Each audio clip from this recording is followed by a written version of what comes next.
अस्सलाम वालेकुम बच्चों, I hope you all are well. Welcome to my YouTube channel. मैं हूं आपका physics instructor Zubair Muawiya.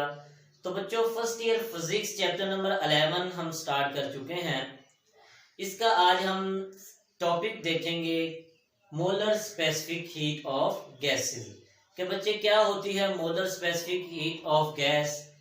First of all बच्चों, हम इस वीडियो में डिस्कस करेंगे कि हीट कैपेसिटी और स्पेसिफिक हीट में डिफरेंस क्या होता है। तो बच्चे देखें क्या होती है हीट कैपेसिटी। हीट कैपेसिटी बच्चे amount of heat required to raise the temperature of substance through 1 kelvin is called heat capacity. कि बच्चों 1 केल्विन तक टेम्परेचर इंक्रीज करवाने में जो अमाउंट ऑफ हीट रिक्वायर होगी किसी भी सब्सटेंस की 1 मोल टेम्परेचर इंक्रीज करवाने के लिए बच्चों जो अमाउंट ऑफ हीट रिक्वायर होगी उसे बोलते हैं हीट कैपेसिटी, जिसको बच्चों हम डिनोट करते हैं हीट कैपेसिटी डिनोट हम करते हैं C which is equal to Q over delta T। Q बच्चों इधर हीट है और delta T change in temperature है कि टेम्परेचर में चेंज जो आ रहा है। तो बच्चे अगर हम इधर बात करें Q, इसके यूनिट की बात करें, Q इधर हीट है तो हीट का यूनिट बच्चे होता है जॉउल। हीट का यूनिट जॉउल और टेम्परेचर का यूनिट हमारे पास केल्विन। तो हम बच्चे इसको लिख सकते हैं जॉउल पर केल्विन। तो इसका यूनिट हुआ जॉउल पर केल्विन। तो बच्चे अगर हम स्पेसिफिक हीट की बात करें, अगर हम बच्चे स्पेसिफिक हीट की बात करते हैं तो नाम से हमें जा रहा है कि स्पेसिफिक यानी कि कोई मखसूस चीज की बात हो रही है, कोई चीज फिक्स कर दी गई है। तो बच्चे फर्स्ट में हमने हीट कैपेसिटी देखा तो उधर मैंने सब्सटेंस कोई फिक्स नहीं की थी, यानी कि amount of heat required to raise the temperature of substance through 1 kelvin. कि कोई सब्सटेंस मैंने ये नहीं बताया था कि कितनी सब्सटेंस होनी चाहिए। तो बच्चे स्पेसिफिक हीट में क्या होता है कि हम सब्सटेंस को फिक्स कर देते हैं। कितनी सब्सटेंस कर देते हैं हम 1 किलोग्राम कर देते हैं, यानी कि amount of heat required to raise the temperature of 1 kilogram substance through 1 Kelvin is called specific heat। तो बच्चे अगर हम इसकी बात करें फार्मूले पे हम जाएं तो स्पेसिफिक हीट को हम डिनोट करते हैं C which is equal to Q over m delta T। तो बच्चे अब इधर हमने 1 किलोग्राम यानी कि मैस की बात कर लिया तो m डेल्टा T। तो बच्चे अगर हम इसके यूनिट की बात करेंगे तो हमारे पास जो Q है हीट का यूनिट जॉउल और मैस किलोग्राम और टेम्परेचर का यूनिट केल्विन। तो बच्चे हम इसको इस तरह लिख सकते हैं इसके यूनिट को जॉउल पर किलोग्राम पर केल्विन। तो नेक्स्ट हम अपने टॉपिक पे आते हैं, क्या होती है molar specific heat of gases. Definition बच्चे देख लें, amount of heat required to raise the temperature of 1 mole of substance through 1 Kelvin is called molar specific heat of gases। कि बच्चे हम क्या करेंगे कि कितनी अमाउंट ऑफ हीट रिक्वायर होगी 1 केल्विन तक टेम्परेचर इंक्रीज करवाने में, और इधर मैंने सब्सटेंस कितनी की है 1 मोल। तो बच्चे इसे बोलते हैं मोलर स्पेसिफिक हीट। तो अगर इसके फार्मूले पे हम आए तो C is equal to Q over n delta T। n इधर बच्चे नंबर ऑफ मोल्स हैं। तो अगर इधर हम इसका यूनिट की बात करते हैं तो हमारे पास जॉउल पर मोल पर केल्विन बच्चे।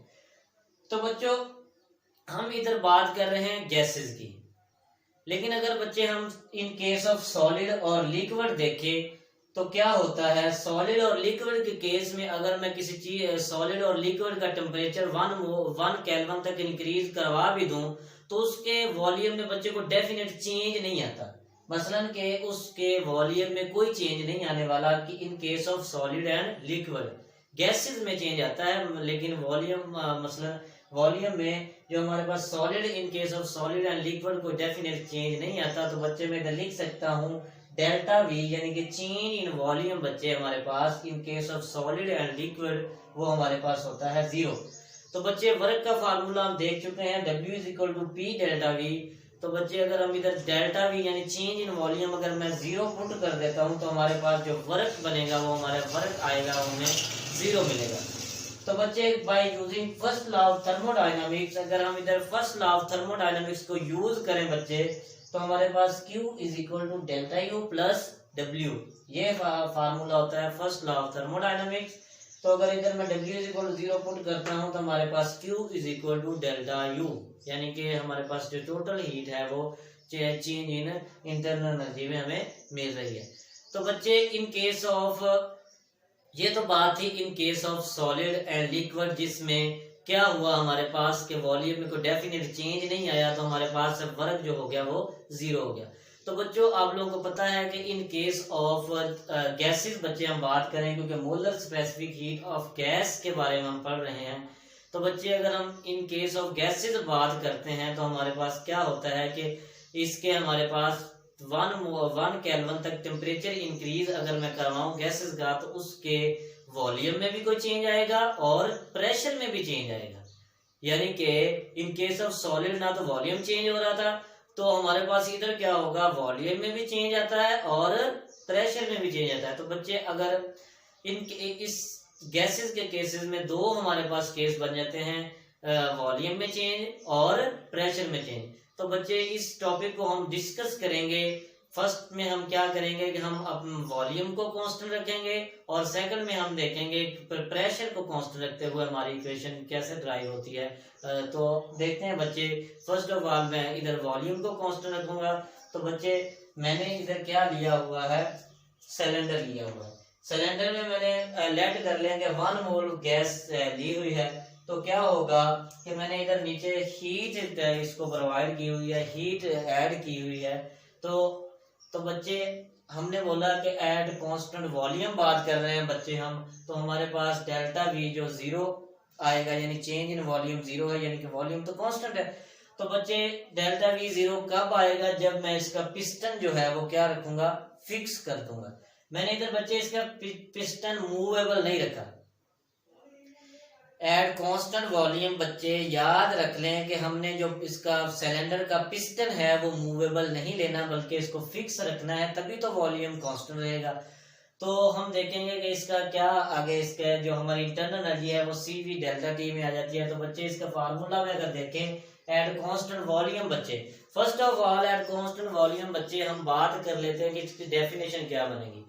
तो डेफिनेशन बच्चे बिल्कुल सेम है, इसीलिए मैंने इधर नहीं लिखी दोबारा कि amount of heat required to raise the temperature of substance through 1 kelvin at constant volume बच्चों।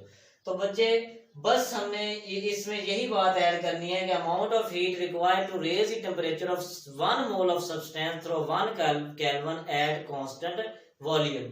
हमने बस यही ऐड करना है कि एट कांस्टेंट वॉल्यूम पे हम बात कर रहे हैं। तो बच्चे एट कांस्टेंट वॉल्यूम पे हम हीट कैपेसिटी या स्पेसिफिक हीट को इस तरह रिप्रेजेंट करेंगे CV, यानी कि ये बात हम कर रहे हैं एट कांस्टेंट वॉल्यूम बच्चे। तो CV which is equal to QV, ये भी QV मतलब एट कांस्टेंट वॉल्यूम बात हो रही है, तो N ओवर डेल्टा T।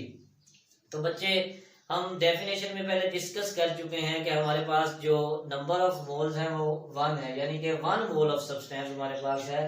तो बच्चे अगर मैं इधर N is equal to 1 put करता हूं, तो N is equal to 1 put करूंगा तो QV ओवर डेल्टा T, और अगर QV की इधर वैल्यू हम इधर से निकालूं मैं, तो डेल्टा T हमारे पास इधर डिवाइड हो रहा है, उधर जाके क्या होगा, मल्टीप्लाई हो जाएगा। तो हमारे पास QV which is equal to CV delta T, इसको इक्वेशन नंबर 2 का नाम दे लिया, और ये हमारे पास इक्वेशन नंबर 1 थी। तो बच्चे हमने अभी बात की कि एट कांस्टेंट वॉल्यूम बच्चे हम बात कर रहे हैं, तो हमारे पास जो डेल्टा V, यानी कि मैंने पिस्टन इसका फिक्स लिया हुआ है, तो हमारे पास जो डेल्टा V यानी चेंज इन वॉल्यूम बच्चों वो 0 आएगा। चेंज इन वॉल्यूम 0 की बात कर रहे हैं, यानी एट कांस्टेंट वॉल्यूम बात कर रहे हैं, तो बच्चों हमारा जो W है, वर्क डन है, वो भी 0 हो जाएगा। यानी वो जो उधर मैंने W is equal to P delta V formula लगाया था, उसके अकॉर्डिंग जो हमारा W इज इक्वल टू 0 आएगा, क्योंकि हमारा चेंज इन वॉल्यूम इधर 0 है। तो बच्चे by using first law of thermodynamics, अगर हम थर्मोडायनामिक्स की बात करें फर्स्ट लॉ की, तो हमारे पास QV is equal to delta U plus W। QV हमने इधर इसलिए यूज किया कि बच्चे हम बात कर रहे हैं इधर एट कांस्टेंट वॉल्यूम। तो W इज इक्वल टू 0 बच्चों अगर मैं पुट करता हूं तो हमारे पास क्या बचता है, QV is equal to delta U। तो बच्चे हमने ऊपर देखा है कि QV हमारे पास QV की वैल्यू इधर हमने क्वेश्चन नंबर 2 से इधर पुट कर देनी है, जो कि है CV delta T which is equal to delta U। तो इसको बच्चे हमने क्वेश्चन नंबर 3 का नाम दे दिया। तो बच्चे नेक्स्ट हम चलते हैं एट कांस्टेंट प्रेशर। बच्चे तो एट कांस्टेंट प्रेशर की डेफिनेशन अगर हम देखें तो हम इधर भी वही डेफिनेशन यूज करेंगे कि बच्चे amount of heat required to raise the temperature of 1 mole of substance through 1 Kelvin at constant temperature। बच्चे क्योंकि at constant pressure, क्योंकि बच्चे at constant pressure की बात हो रही है तो डेफिनेशन में बस हम इसी बात को ऐड करेंगे कि at constant pressure। तो अगर हम इस फार्मूले की बात करें तो Cp which is equal to Qp over n delta T, यानी कि Cp QP is equal to N delta T. CP इसलिए हमने यूज किया है कि CP मीन के एट कांस्टेंट प्रेशर बच्चे बात हो रही है। एट कांस्टेंट प्रेशर में हम बात करेंगे तो N इज इक्वल टू 1, हमें पता है कि नंबर ऑफ मोल्स 1 है तो QP is equal to delta T बच्चे आ जाएगा। और अगर हम इधर QP की वैल्यू यूज निकालें, इधर से डिराइव करें तो हमारे पास QP की वैल्यू हमें मिलती है CP डेल्टा टी। तो बच्चे अगर हम एट कांस्टेंट प्रेशर बात करते हैं बच्चों तो हमने क्या देखा कि हमारे पास चेंज इन वॉल्यूम इधर जीरो नहीं होता, उधर हमारे पास चेंज इन वॉल्यूम जीरो था एट कांस्टेंट वॉल्यूम बच्चे। तो हमने क्या किया, इसका पिस्टन मैंने फिक्स ले लिया था। लेकिन इधर हम पिस्टन एट कांस्टेंट प्रेशर की बच्चे अगर हम बात करेंगे तो हम इसका पिस्टन जो है वो फिक्स नहीं लेंगे, बल्कि पिस्टन हमारा इधर मूवेबल होना चाहिए। तो मैंने बच्चे पिस्टन मूवेबल था, मूवेबल लिया। इधर हमारे पास क्या था, पिस्टन पहले इधर था, वो ऊपर को मूव भी कर सकता है जब मैं इसको हीट ऐड अप करूंगा। तो बच्चे अगर हम इसको W की बात करें तो P डेल्टा V, तो बच्चे इधर हमारे पास जो वर्क होगा W इज इक्वल टू वो होगा P डेल्टा V।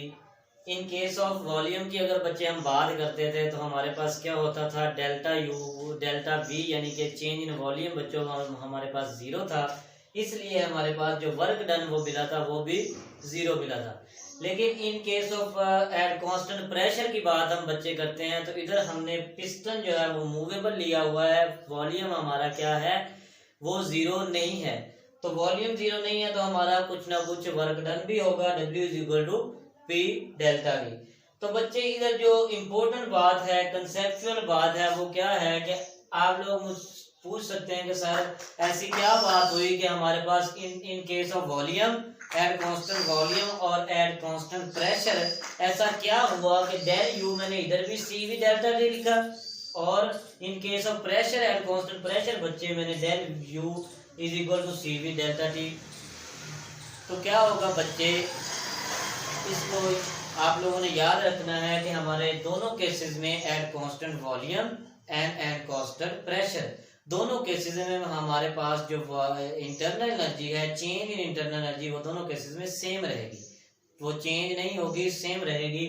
क्यों बच्चे, तो आप लोग देखें कि हमारे पास क्या है, दोनों केसेस में हमने गैस की जो बात की है वो दोनों केसेस में 1 मोल ऑफ गैस है। कितनी है, 1 मोल ऑफ गैस।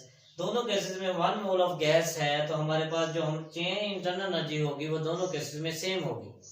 तो बच्चे इधर आप लोगों का क्वेश्चन अराइज हो सकता है कि ऐसा क्या हुआ सर कि इधर हमने पिस्टन भी फिक्स लिया था तब भी हमारे पास इंटरनल एनर्जी सेम रही और इधर पिस्टन भी मूवेबल था, तो ऐसा क्या हुआ कि हमारे पास इंटरनल एनर्जी दोनों केसेस में सेम है।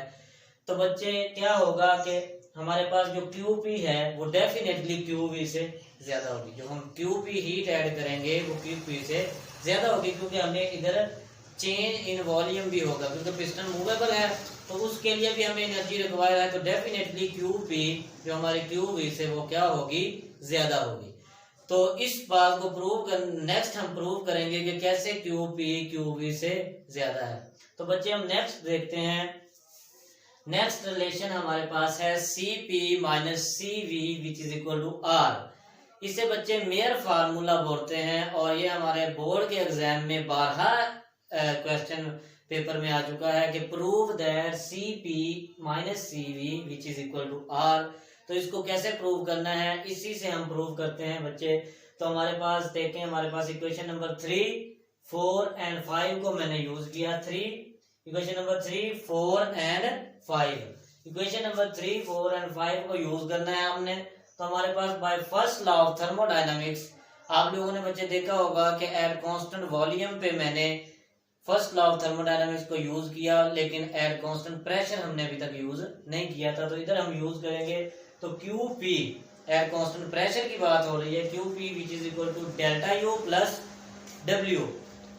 तो क्या होगा, QP की वैल्यू अगर मैं इधर पुट करता हूं which is equal to CP delta T, इधर से मैंने ली है QP की वैल्यू CP डेल्टा T, और इधर हम डेल्टा U की वैल्यू जो दोनों केसेस में सेम है CV delta T plus W की अगर हम बात करें क्वेश्चन नंबर 5 से हमने ली है P डेल्टा V। तो बच्चे ये हमारा रिलेशन बन गया, इसको इक्वेशन नंबर मैंने 7 का नाम दे दिया। तो by using general gas equation, तो बच्चे आप लोगों को पता है हमारे टॉपिक का नाम है molar specific heat of gas. तो हम बच्चे इधर गैसेस की बात कर रहे हैं, तो हम इधर जो जनरल गैस इक्वेशन इस्तेमाल करेंगे वो गैसेस के लिए जो जनरल गैस इक्वेशन हमारी है वो होती है PV is equal to nRT। तो स्टूडेंट्स हमने देखा कि हमारे पास जो नंबर ऑफ मोल्स हैं वो 1 नंबर ऑफ मोल्स है। तो इधर अगर मैं 1 पुट करता हूं तो हमारे पास आएगा PV is equal to RT।